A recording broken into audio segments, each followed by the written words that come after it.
जोहार दोस्तों। सावित्रीबाई फूले किशोरी समृद्धि योजना जो झारखंड सरकार का 8वीं से 12वीं कक्षा तक अध्ययनरत तथा 18 से 19 वर्ष आयु वर्ग की बालिकाओं के लिए बहुउद्देशीय योजना है। तो आज के वीडियो में हम लोग देखेंगे कि इसका ऑनलाइन फॉर्म कैसे हम लोग भरते हैं। तो ऑनलाइन फॉर्म भरने के पहले कुछ आवश्यक दस्तावेज है, जिसको पीडीएफ या जेपीजी या पीएनजी या जेपीईजी में 2 MB से कम का फाइल बनाकर सेव करके आप लोग रख लीजिएगा। तो आवश्यक दस्तावेज कौन कौन से हैं? पहला, आवेदिका का फोटो, आवेदिका का आधार कार्ड, आवेदिका का बैंक पासबुक, बैंक पासबुक का पहला पेज जिसमें खाता नंबर और IFSC कोड साफ साफ रहता है। विद्यालय संबंधी प्रमाण पत्र, विद्यालय का कोई आई कार्ड होगा या फिर एक फॉर्मेट है जिसमें प्रधानाध्यापक सत्यापित करते हैं, वो आगे के वीडियो में फॉर्मेट को दिखाया गया है। तो उसमें सत्यापित करा के उसका भी 2 MB से कम का फाइल बना के सेव करके रख लीजिएगा। अभिभावक का आधार कार्ड, माता अगर जीवित है तो माता का आधार कार्ड, और माता अगर जीवित नहीं है तो पिता का आधार कार्ड। अभिभावक का स्वयं घोषणा पत्र, आय संबंधी घोषणा पत्र है, उसका एक फॉर्मेट है जो आगे का वीडियो में दिखाया गया है। उस फॉर्मेट पर माता का हस्ताक्षर करा के, और माता अगर जीवित नहीं है तो पिता का हस्ताक्षर करा के उसका भी 2 MB से कम का फाइल बना करके सेव करके रख लीजिएगा। आवेदिका का मतदाता पहचान पत्र, सिर्फ 18 से 19 वर्ष की आयु की बालिका के लिए। तो इन सभी दस्तावेजों का जो है अलग अलग फाइल 2 MB से कम का बना के आप लोग सेव करके रख लीजिएगा।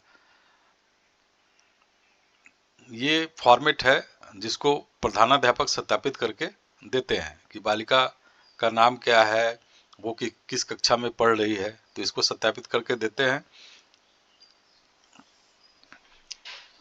ये आय संबंधी घोषणा का प्रमाण पत्र है। इसमें माता का साइन होगा, और माता अगर जीवित नहीं है तो पिता का साइन होगा। इसमें क्या है कि मैं एवं मेरे पति आयकर दाता नहीं है। मैं स्वयं अथवा मेरे पति केंद्र एवं राज्य सरकार अथवा केंद्रीय राज्य सार्वजनिक क्षेत्र के उपक्रमों में अस्थायी रूप से नियोजित, सेवानिवृत्त और पेंशन, पारिवारिक पेंशन प्राप्त नहीं कर रहे हैं। अब देखते हैं आगे कि ऑनलाइन फॉर्म कैसे भरते हैं।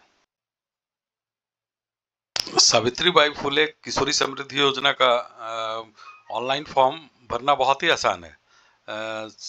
मोबाइल, लैपटॉप या डेस्कटॉप में किसी भी ब्राउज़र पर जाकर यहाँ पे टाइप करना है सावित्रीबाई फूले योजना झारखंड। तो ऐसे पोर्टल का लिंक आ जाएगा, उस पर क्लिक करना है। क्लिक करने के बाद यहाँ लॉगिन दिख रहा होगा, तो लॉगिन में यहाँ ऑफिस लॉगिन पहले है, इसके बाद स्कूल लॉगिन और बेनिफिशियरी लॉगिन। तो बेनिफिशियरी लॉगिन पे जाके क्लिक करना है। क्लिक करने के बाद ऐसा पेज खुल करके आएगा। यहाँ आपको ऑनलाइन फॉर्म भरने के पहले अपना रजिस्ट्रेशन करना होगा पोर्टल पर। तो रजिस्ट्रेशन नाउ पर क्लिक करेंगे तो ऐसा पेज खुल करके सामने आएगा। यहाँ पे आवेदिका का पूरा नाम लिखना है।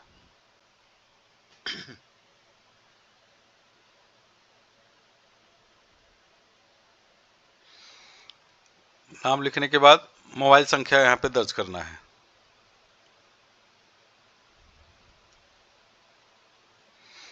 मोबाइल नंबर डालने के बाद यहाँ अपना जिला सेलेक्ट करेंगे।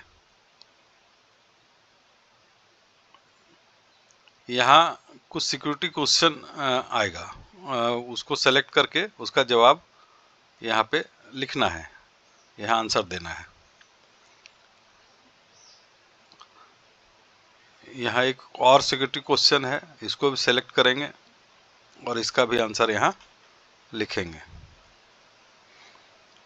ये क्वेश्चन इसलिए है कि यहाँ जो आंसर लिख रहे हैं, कभी आपका पासवर्ड अगर आप भूल जाएं, जो पासवर्ड आप बनाइएगा उसको अगर भूल जाते हैं तो उसको रिकवर करने के लिए इसका ज़रूरत पड़ेगा, इसमें जो आंसर दे रहे हैं। अब यहाँ पासवर्ड है, तो एक पासवर्ड आपको बनाना होगा, एक बढ़िया पासवर्ड, एक सेफ पासवर्ड आप खुद से तैयार करके बना लीजिएगा। कंफर्म पासवर्ड में जो पासवर्ड आप बनाए हैं फिर से उसको यहाँ डालना है।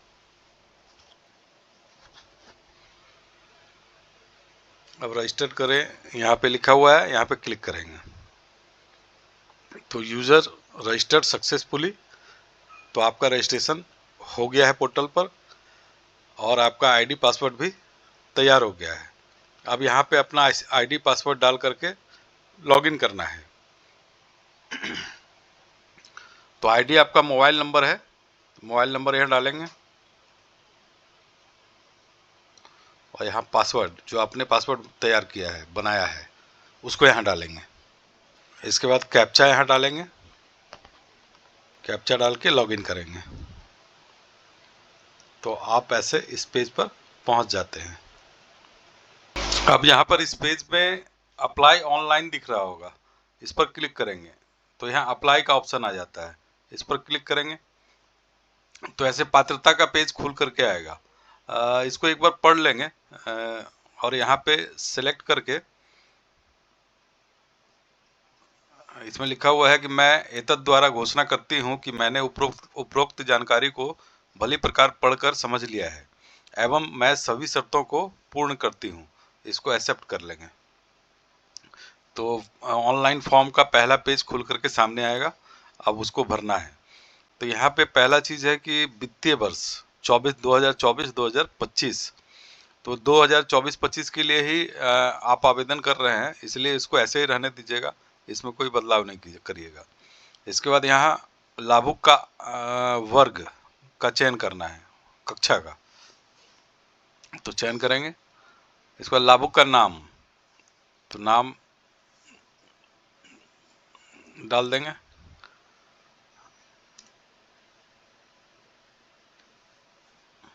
नाम के बाद आधार संख्या डालना है, लाभुक का आधार संख्या। उसके बाद जन्म तिथि सेलेक्ट करना है, जन्म तिथि हो गया।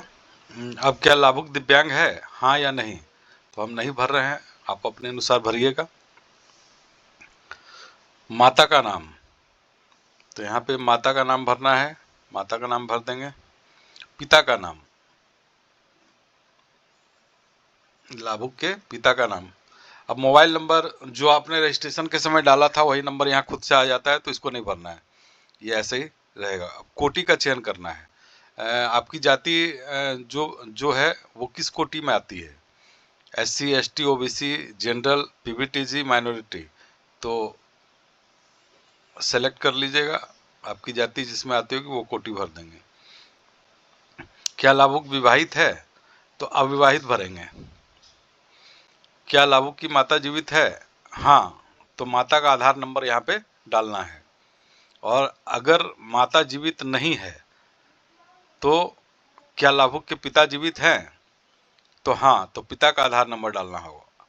और अगर माता और पिता दोनों जीवित नहीं हैं तो यहाँ गार्जियन, अभिभावक का नाम, जो आवेदिका का लालन पालन कर रहे हैं उस अभिभावक का नाम और उनका आधार संख्या यहाँ देना होगा। तो हम यहाँ पे सेलेक्ट कर रहे हैं क्या लाभुक की माता जीवित है, हाँ, तो माता का आधार संख्या डाल रहे हैं।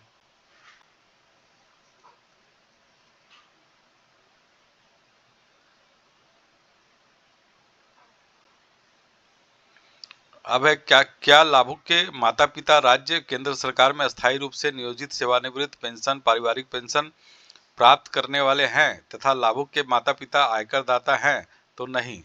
अगर हाँ सेलेक्ट कीजिएगा तो लाभुक को इस योजना का लाभ नहीं मिल पाएगा, तो नहीं सेलेक्ट करना है। अब यहाँ पे सेलेक्ट करेंगे इसको, ये है कि लाभुक अथवा अभिभावक अपना आधार संख्या सावित्रीबाई फूले किशोरी समृद्धि योजना में स्वेच्छा से उपयोग करने हेतु अनुमति प्रदान करते हैं। तो इस पेज में सारा इन्फॉर्मेशन भर लिया गया। अब इसको सेव एंड नेक्स्ट करेंगे तो पहला पेज भरने के बाद प्रोसीड टू पार्ट 2। अब दूसरे पेज पर जाएंगे। अब दूसरे पेज पर आ गए तो अब जितना इन्फॉर्मेशन है दूसरे पेज पर सारा इन्फॉर्मेशन को हम लोग भरेंगे। बहुत सारा इन्फॉर्मेशन पहले से भरा हुआ रहता है इसमें, क्योंकि पहले पेज में और रजिस्ट्रेशन के समय जो आप प्रविष्टियां किए हैं वो सब प्रविष्टि यहाँ आ जाती है। जैसे लाभुक का नाम आ गया, पंजीयन संख्या, वित्तीय वर्ष, लाभुक वर्ग उसका जो कक्षा है, लाभुक का आधार संख्या, जन्म तिथि, जिला का नाम। अब आपको यहाँ सेलेक्ट करना है प्रखंड सेलेक्ट करेंगे। पंचायत का नाम सेलेक्ट करेंगे। इसके बाद गांव, वार्ड का नाम, गांव का नाम सेलेक्ट करेंगे। अब नज़दीकी आंगनवाड़ी केंद्र, आपके गांव का जो नज़दीकी आंगनवाड़ी केंद्र होगा वो सेलेक्ट कर लेंगे। अब है पत्राचार का पता,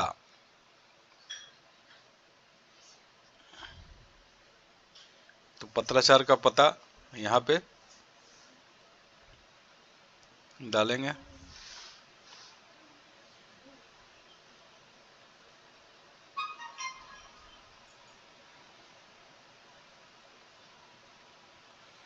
यहाँ पे सिटी, डिस्ट्रिक्ट का चयन करेंगे।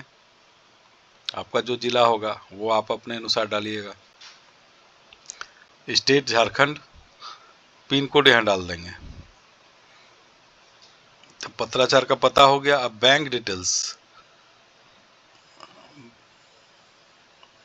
बैंक डिटेल में आईएफएससी कोड पहले डालना है।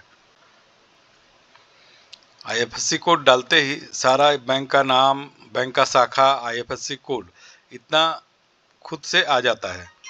तो यहाँ पे खाली अकाउंट नंबर डालना होता है, तो अकाउंट नंबर डालेंगे, आवेदिका का अकाउंट नंबर। तो ये हो गया। अब विद्यालय का विवरण, स्कूल डिटेल्स डालना है, बालिका जिस विद्यालय में पढ़ रही है उसका डिटेल्स।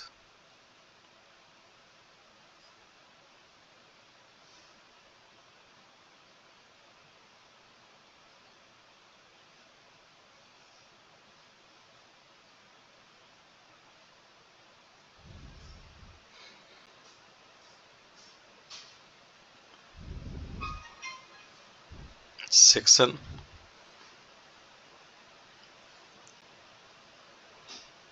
रोल नंबर डालेंगे। अब नीचे है कि क्या लाभुक को मुख्यमंत्री सुकन्या योजना का लाभ प्राप्त है, तो नहीं, आप अपने अनुसार डाल लीजिएगा। क्या लाभुक को मुख्यमंत्री लक्ष्मी लाडली योजना का लाभ प्राप्त है, तो नहीं।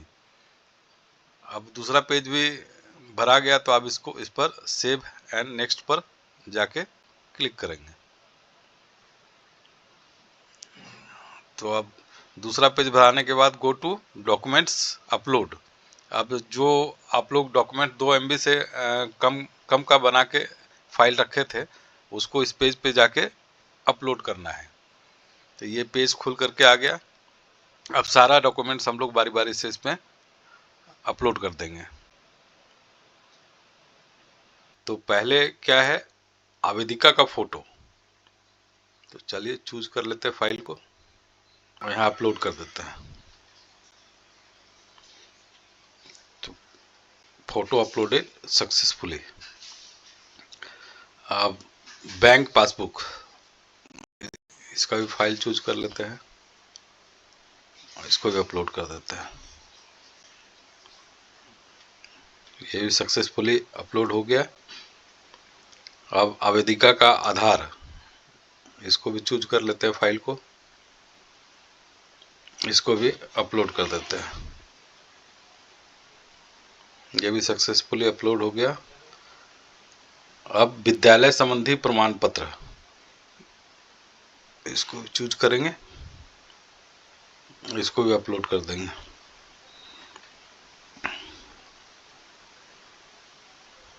Successfully uploaded. अब स्वयं घोषणा, माता का स्वयं घोषणा, इसको भी अपलोड करेंगे। ये भी सक्सेसफुली अपलोड हो गया। अब अभिभावक का आधार, इसमें माता का आधार, इसको भी अपलोड कर देंगे। तो ये भी सक्सेसफुली अपलोड हो गया। तो अब सभी डॉक्यूमेंट्स सक्सेसफुली अपलोड हो जाने के बाद यहाँ एक बार प्रीव्यू कर लेना है एप्लीकेशन को कि आपने जो जो जानकारियां भरी थी वो सही है कि नहीं। अभी अगर कुछ गलत है तो उसको फिर से एडिट कर सकते हैं। तो एक बार देख लेंगे इसके बाद इसको क्लोज कर देंगे। क्लोज करने के बाद यहाँ एक घोषणा है, इसको सेलेक्ट कर लेना है कि प्रमाणित किया जाता है कि ऊपर दी गई सभी सूचनाएं सही है एवं दिए गए किसी भी गलत सूचना के लिए मैं स्वयं जिम्मेवार होंगी। और फिर इसको फाइनल सबमिट कर देंगे। तो ओके, देखिए यहाँ पे ये मैसेज आ गया कि फाइनल सबमिट हो गया है। अब क्या करना है कि इसका प्रिंट निकाल लेना है। प्रिंट निकाल लेना है, कैसे निकालेंगे? तो यहाँ कंप्लीटेड एप्लीकेशन है, उस पर जाएंगे और यहाँ क्लिक करेंगे। तो यहाँ पे आपने जो एप्लीकेशन आवेदन भरा है उसका कॉपी निकल के आ जाएगा। अब इसका प्रिंट निकाल लेंगे।